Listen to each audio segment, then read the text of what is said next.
श्री शिवाय नमस्तुभ्यम। आइए सुनते हैं प्रदीप मिश्रा जी के मुखारबिंद से 7 जून का उपाय। श्री शिवाय नमस्तुभ्यम। दोस्तों, जैसा कि आप सभी लोग जानते हैं कि 7 जून 2026 यानी रविवार को पड़ रही है पुरुषोत्तम मास की ज्येष्ठ कृष्ण पक्ष सप्तमी तिथि। और दोस्तों, ये वह तिथि है जो पुरुषोत्तम मास में पड़ने वाली सबसे बड़ी तिथि है, क्योंकि ये रविवार के दिन पड़ रही है। और हमारे हिंदू धर्म में इसका बहुत ही बड़ा और विशेष महत्व होता है। पूज्य गुरु जी ने कहा है कि अगर कभी भी मौका लग जाए और पुरुषोत्तम मास की सप्तमी तिथि रविवार को पड़ जाए, तो आप लोगों को सिर्फ और सिर्फ 11 गेहूं के दाने वाला उपाय तो अवश्य ही करना चाहिए, क्योंकि इन दोनों तिथियों का संयोग बहुत ही कम आता है। इसी के साथ दोस्तों, गुरु जी ने कहा है कि जब भी पुरुषोत्तम मास की सप्तमी तिथि पड़े तो आप लोगों को सिर्फ और सिर्फ 11 गेहूं के दाने वाला उपाय तो अवश्य करना। यह उपाय इतना खास है कि अगर आपने सही मुहूर्त पर सही क्रिया अनुसार 11 गेहूं के दाने वाला उपाय कर लिया, जो प्राचीन काल के समय का महा उपाय है, तो मान के चलिए दोस्तों, महादेव जी के आशीर्वाद से आपके जीवन का कितना ही बड़ा दुख हो, उससे आपको मुक्ति मिल जाएगी। आपकी कोई भी मनोकामना हो, मान लीजिए आप नौकरी की तैयारी कर रहे थे तो आपकी नौकरी लग जाएगी, आपका बंद पड़ा व्यापार चल पड़ेगा। और दोस्तों, आप जिस बीमारी से आप बहुत दिनों से परेशान थे, उस बीमारी से आपको मुक्ति मिल जाएगी। आपके जीवन में धन आना शुरू हो जाएगा, आपके जीवन में धन आने के नए नए रास्ते खुल जाएंगे। और मान के चलिए दोस्तों, फिर आपको किसी भी प्रकार की परेशानी का सामना नहीं करना पड़ेगा। इसीलिए दोस्तों, 7 जून रविवार के दिन आप लोगों को इस वाले उपाय को जरूर कर लेना है। भले ही आपने पूरे साल भर इस उपाय को ना किया हो, पर अगर आपने इस पुरुषोत्तम मास में पड़ने वाली सप्तमी तिथि के दिन अगर इस वाले उपाय को कर लिया, तो आपको इस उपाय को करने का वो फल मिलेगा जिसकी आपने कभी भी नहीं करी होगी।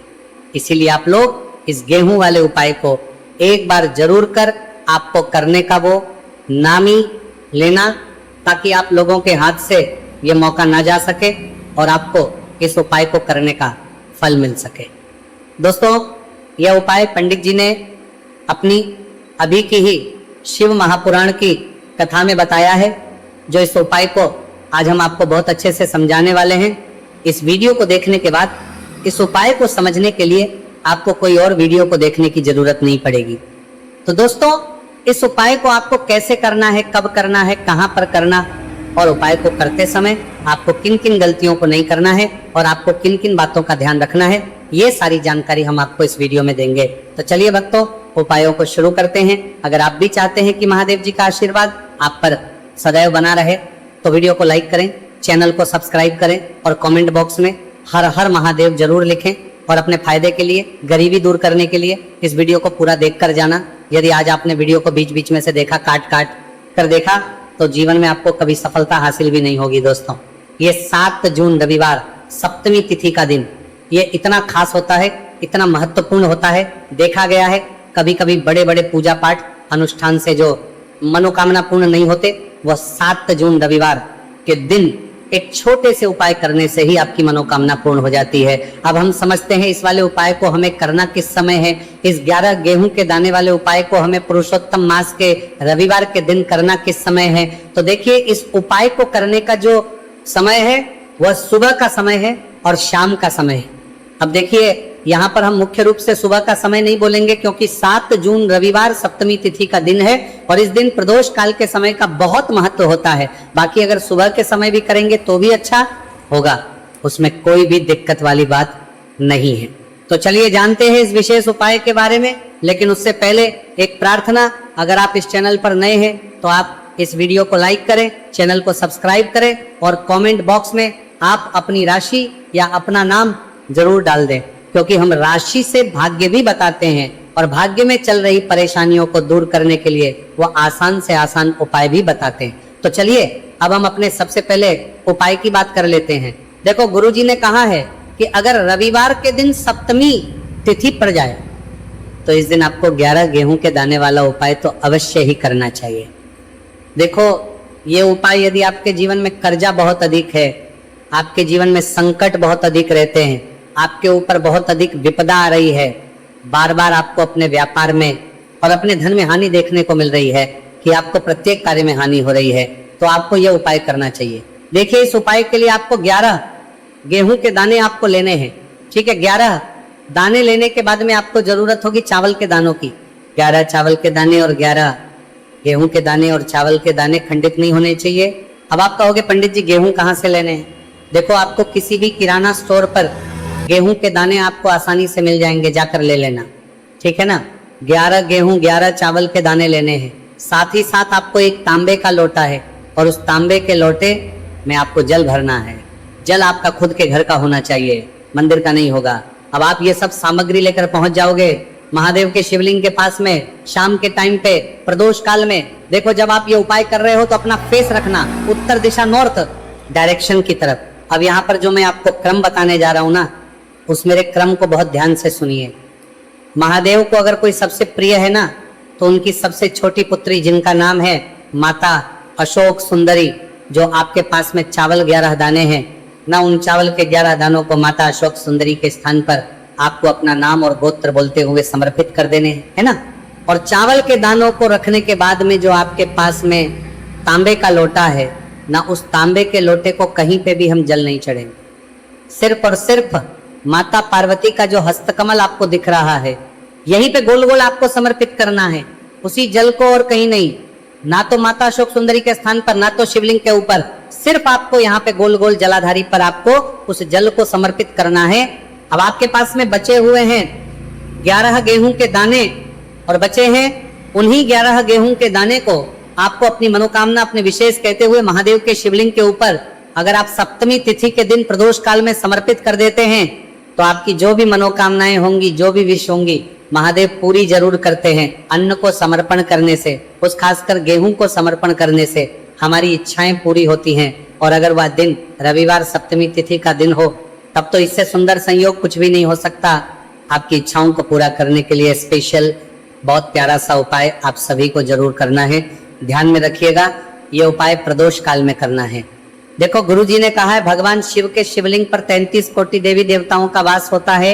अगर हम शिवलिंग के सामने कुछ भी उपाय करते हैं तो हमारे सभी देवी देवता हमसे खुश हो जाते हैं। ये उपाय आपको अवश्य करना है। देखो सुबह के टाइम नहीं कर सकते, ठीक है।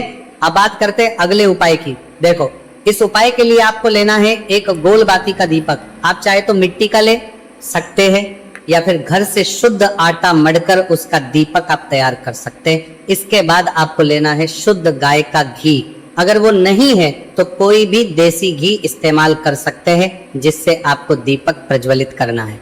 देखो अब ये सब सामग्री लेकर आपको जाना है प्रदोष काल में। आपके घर पर तुलसी जी के घेरे के पास में देखो ये उपाय तो आपको अवश्य करना है। देखो वहां पहुंचकर सबसे पहले वो दीपक आपको प्रज्वलित कर देना है और का 11 बार जाप करना है। उसके बाद आपको अपने सीधे हाथ में थोड़ी हल्दी लेकर उस दीपक में अपना नाम और गोत्र बोलते हुए डाल देना है। उसके बाद माता लक्ष्मी से आपको प्रार्थना करना है कि हे महालक्ष्मी, हमारी सभी दुख तकलीफों को दूर करो। हे महादेव, हमारे सब दुख कष्टों को खत्म करो। इस भावना से आपको यह उपाय करना है। चलिए अब बात कर लेते हैं दूसरे उपाय की। दोस्तों आप सभी जानते हैं कि रविवार सप्तमी तिथि का दिन समर्पित होता है भगवान महादेव को, या कि माता पार्वती को सप्तमी तिथि का दिन समर्पित होता है। और जब भी हम शिवलिंग के ऊपर कोई भी उपाय करते हैं तो इससे हमें एक साथ भगवान महादेव की ओर माता पार्वती की कृपा प्राप्त हो जाती है। देखिए दोस्तों, गुरुदेव ने बताया है कि रविवार के दिन किया जाने वाला यह सबसे खास और सर्वश्रेष्ठ उपाय है 7 चने की दाल लेनी है। देखिए आप 7 चने की दाल भी ले सकते हैं या फिर 11 भी ले सकते हैं। 21 या फिर 108 चने की दाल ले सकते हैं। यदि आप 21 चने की दाल लेते हैं तो यह आपके उपाय के लिए अत्यधिक सर्वोत्तम होता है। तो इस प्रकार से आप कम से कम 7 चने की दाल ले सकते हैं और अधिक से अधिक आप 108 चने की दाल ले सकते हैं। अब देखिए इसी के साथ में आपको मात्र 1 लोटा शुद्ध जल लेना होगा तांबे के पात्र के अंदर अपने ही घर से, और साथ ही में आपको मात्र 1 से 2 घू के टुकड़े भी लेने हैं। देखिए रविवार सप्तमी तिथि का दिन भगवान महादेव को होता है। आपको ये जो सारी सामग्रियां हैं इन्हें लेकर के पहुंच जाना है भगवान शिव के मंदिर में। इस उपाय को आप सुबह से लेकर के शाम तक किसी भी समय में कर सकते हैं, लेकिन यदि आप शाम के समय इस उपाय को करते हैं तो यह उपाय आपके लिए और अधिक सर्वोत्तम होता है। तो यदि आपको प्रदोष काल के समय में मिल जाता है तो फिर आप प्रदोष काल में भी कर सकते हैं, या फिर आप पूरे ही दिन में किसी भी समय इस उपाय को कर सकते हैं। शिव मंदिर पहुंचने के बाद सबसे पहले तो आपको दक्षिण दिशा में बैठ जाना है। उत्तर दिशा की तरफ आपको अपना मुख कर लेना है लेकिन यदि शिवालय में भीड़ है, शिव मंदिर में भीड़ है, तो फिर आप किसी भी दिशा में बैठकर इस उपाय को कर सकते हैं। तो देखिए, सबसे पहले आपके पास जो गुड़ के टुकड़े हैं, जो आप गुड़ के टुकड़े लेकर के आए थे, उन्हें आपको शिवलिंग के सामने ही जो आपके पास एक लोटा जल है, उस पात्र में आपको ये गुड़ के टुकड़े डाल देना है। इसी के साथ में आप जो चने की दाल लेकर के थे, चाहे आप 7 चने की दाल लेकर के आए हैं, 11-21, जितने भी आप चने की दाल लेकर के आए हैं, इस चने की दाल के ऊपर आपको जो आपके पास गुड़ वाला जल आपने तैयार किया है, इसमें से थोड़ा सा जल आपको इस चने की दाल पर डाल लेना है। अब देखिए, आपके पास जो गुड़ वाला जल है, इसमें से सबसे पहले थोड़ा सा जल आपको श्री गणेश जी वाले स्थान पर समर्पित कर देना है। श्री शिवाय नमस्तुभयम इस मंत्र का जाप करते हुए फिर थोड़ा सा जल आपको श्री कार्तिकेय जी वाले स्थान पर समर्पित करना है। श्री शिवाय नमस्तुभयम इस मंत्र का जाप करते हुए फिर थोड़ा सा जल आपको माता अशोक सुंदरी वाले स्थान पर भी समर्पित करना है। श्री शिवाय नमस्तुभयम इस मंत्र का जाप करते हुए फिर थोड़ा सा जल आपको माता पार्वती के हस्त कमल पर समर्पित करना है और आपको श्री शिवाय नमस्तुभयम इस मंत्र का जाप कर लेना है। अब देखिए दोस्तों, आपके पास जो सा जल और शेष बचेगा, इसमें से आपको केवल थोड़ा सा जल शिवलिंग पर अर्पित कर देना है और अंत में आपको उस पात्र में थोड़ा सा जल और शेष बचाना है। पूरा जल आपको शिवलिंग पर अर्पित नहीं करना है, अंत में आपको थोड़ा सा जल और शेष बचाना है। अब देखिए, आप जितनी भी चने की दाल लेकर के आए हैं, अगर आप 7 चने की दाल लेकर के आए हैं, तो आपको 7 बार श्री शिवाय नमस्तुभयम इस मंत्र का स्मरण कर ले। यदि 11 चने की दाल लेकर के आए हैं, तो फिर आपको 11 बार इस मंत्र का जाप करना है। जितनी भी चने की दाल लेकर के आए हैं, उतनी बार आपको श्री शिवाय नमस्तुभयम इस मंत्र का जाप करना है और फिर आपको ये जो चने की दाल है, इसे शिवलिंग के ऊपर ही समर्पित कर देनी है। लेकिन आपको ये चने की दाल बृहस्पतेश्वर महादेव का स्मरण करते हुए ही शिवलिंग पर अर्पित कर देनी है और आपको अपनी मनोकामना को भी बोल देनी है। आप जो भी मनोकामना है, चाहे वो धन प्राप्ति को लेकर हो, नौकरी से संबंधित हो, विवाह से संबंधित हो, या फिर आपके मकान जमीन जायदाद से संबंधित हो, चाहे ग्रह क्लेश से संबंधित हो, या फिर किसी भी प्रकार की जो मनोकामना है, उसे आपको बृहस्पतेश्वर महादेव से परिपूर्ण करने की प्रार्थना कर लेनी है। और इसके बाद आपके पास जो पात्र के अंदर थोड़ा सा से जल और बचा हुआ था, इसे भी आपको धीरे धीरे भगवान शिव की पर ही अर्पित कर देना होगा। श्री शिवाय नमस्तुभयम इस मंत्र का जाप करते हुए पूज्य गुरु जी कहते हैं कि पुरुषोत्तम मास का रविवार सप्तमी तिथि को जो भी व्यक्ति इस प्रकार से यह चमत्कारिक उपाय कर लेता है, तो उसकी जो मनोकामना है वह भगवान लक्ष्मी नारायण की कृपा से तथा महादेव की कृपा से बहुत ही जल्द परिपूर्ण हो जाती है। बात करते हैं अगले उपाय की। देखो, इस उपाय के लिए आपको मात्र 2 लौंग लेनी होगी, या कि आपको लौंग का जोड़ा लेना है। 2 फूल वाली आपको लौंग लेनी है। लौंग का जोड़ा कहीं से भी खंडित नहीं होना चाहिए, इस बात का ध्यान रखें। इसी के साथ में आपको लेना होगा लाल चंदन का पाउडर। देखिए, यदि आपके पास लाल चंदन की लकड़ी है तो उसे घिसकर भी आप चंदन के रूप में प्रयोग कर सकते हैं। यदि पाउडर है, उसका भी आप अपने उपाय के लिए प्रयोग कर सकते हैं। देखिए, चंदन जो है वो तेज का प्रतीक माना गया है और साथ ही साथ जीवन के अंधकार को दूर करने का प्रतीक माना गया है। अब इसी के साथ में आपको मात्र एक तांबे के पात्र के अंदर शुद्ध जल लेना होगा अपने घर से। अब दोस्तों, ये तीनों सामग्री लेकर के सीधे आपको पहुंच जाना होगा भगवान शिव के मंदिर में। देखिए, इसी के साथ में आपको एक गोलबाती का दीपक भी लेना होगा। दीपक आप मिट्टी का भी ले सकते हैं, शुद्ध आटा मढ़कर उसका भी तैयार कर सकते हैं, और दीपक में आप शुद्ध घी का प्रयोग करना है। लेकिन जैसे ही आप इन सभी सामग्रियों को मंदिर में लेकर के पहुंचेंगे, मंदिर में जैसे ही आप चौखट के वहां पर पहुंचेंगे, तो मंदिर की चौखट के सीधे तरफ आप जो अपने साथ एक गोलबाती का दीपक लेकर के आए हैं, उसे आपको सबसे पहले तो प्रज्वलित कर देना है। यानी कि जैसे ही आप मंदिर की चौखट के वहां पर प्रवेश करते हैं, तो उसके सीधे तरफ आपको ये गोलबाती का दीपक प्रज्वलित कर देना है। अब देखिए, जैसे ही ये दीपक प्रज्वलित करेंगे, तो आपकी जो भी मनोकामना है उससे आपको बोल देना है। आप इस दीपक को इस प्रकार से प्रज्वलित करने के बाद इन सभी सामग्रियों को शिवलिंग के पास में लेकर पहुंच जाना है। अब देखिए दोस्तों, आपके पास जो एक तांबे के पात्र के अंदर शुद्ध जल है, उसमें से आपको केवल आधा लोटा जल ही भगवान शिव के शिवलिंग पर अर्पित करना है। आधा लोटा जल आपको उसी पत्र के अंदर बचा लेना है। अब दोस्तों, एक पास जो 2 लौंग है यानी कि लौंग का जोड़ा है, उससे आपको अपना नाम और अपने गोत्र को बोलते हुए आपकी जो भी समस्या चल रही है, आपके जीवन में जो भी परेशानी उत्पन्न हो रही है, उन्हें आपको बोल देना है। और ये जो लौंग का जोड़ा है, इसे आपको भगवान शिव के शिवलिंग पर अर्पित कर देना है। जैसे आप ये 2 लौंग शिवलिंग पर चढ़ाएंगे तो अपना हाथ जो है वहां पर आपको रखना है और महादेव से आपको करनी है कि मेरे जीवन की ये जो परेशानियां हैं ये सभी दूर हो जाए। यानी कि आपके जीवन में धन की संबंधित परेशानी चल रही है, कर्ज की समस्या चल रही है, बच्चों का पढ़ाई लिखाई में मन नहीं लग पा रहा है, घर के जो आर्थिक संकट है वह सभी दूर हो, व्यापार आपका ढंग से नहीं चल पा रहा है, घर में रोग की स्थिति बनी हुई है, यानी कि जिस भी प्रकार की आपकी समस्याएं हैं उसे आपको बोल देना है और महादेव से इन सभी समस्याओं को दूर करने के लिए आपको प्रार्थना कर लेनी है। अब देखिए दोस्तों, आपने जो 2 लौंग शिवलिंग पर समर्पित की थी उससे आपको वहां से उठा लेना है और इन दोनों लौंग को आपको शिवलिंग से उठा करके सीधे उससे जल के पात्र के अंदर डाल देना है।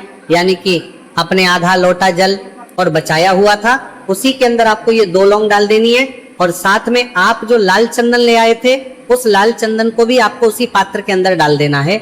यानी कि आधा लोटा जल और बचा हुआ है तो उसी आधे लोटे जल के अंदर आपको ये लाल चंदन भी डाल देना है। अब देखिए, इस आधे लोटे जल में है जिसमें अपने 2 लौंग डाली है, लाल चंदन डाला है, उसे सीधे लेकर के आपको पहुंचना है बेलपत्र के वृक्ष के।